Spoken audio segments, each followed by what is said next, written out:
We're talking to Ms. Greenlee and Mr. Jordan, and the topic is the organization that Mr. Jordan is the founder and CEO, Partners in the Struggle. And of course, Mr. Jordan, I think we promised that we'd give you an opportunity not only to talk about the organization, Partners in the Struggle, but to talk about some of your experiences dealing with this particular organization and what you would like to see happen in terms of making you more effective in doing what you're doing.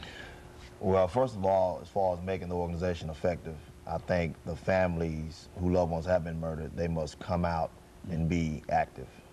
They must be proactive, they must be vigilant, and they must be steady in keeping the memory alive of their loved ones who've been murdered. And the reason why I say that is you have a lot of families who right now who've been affected by murder within the last 2 weeks. Denise Brown, Mr. Ping at Tennessee State University, his family, and Natalie Madison, who was murdered in Lytton Apartments. These are families whose loved ones have been murdered. And now it's time to get out and act on what can we do to stop this murder, the murders, and the gun violence that is so senselessly struck in these families. I think one of the most serious situations that hit me was, you know, when Denise Brown was murdered, 15 years old, was in the prime of her life, and her life was snuffed out.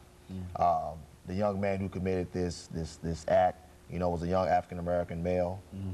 And you have two sides of the family who are going to be devastated by the murder, the perpetrator, and the family, you know, which is Denise, who is no longer here. We must unite together and to stop this thing. And it's going to take all of us.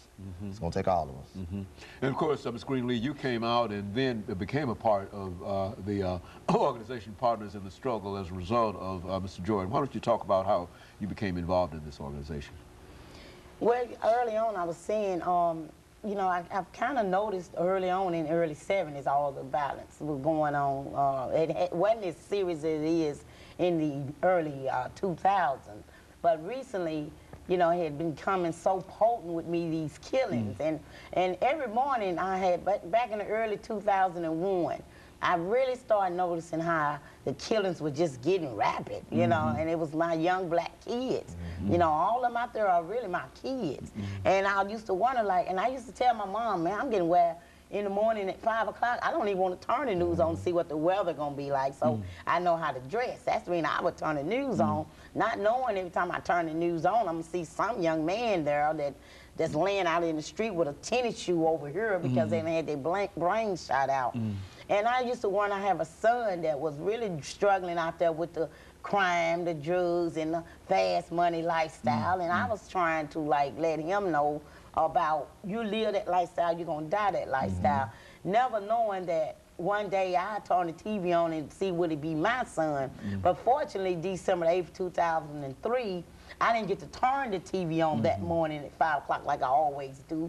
I was awakened out of my sleep from a phone call from my uncle telling me that the son that I didn't want to see on the news was rushed to Vanderbilt Hospital with a gunshot wound to his head, well, to his neck.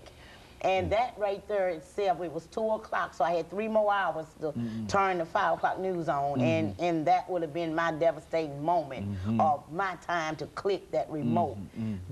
From that day on, that's where I became partners in the Partners of the Struggle, simply because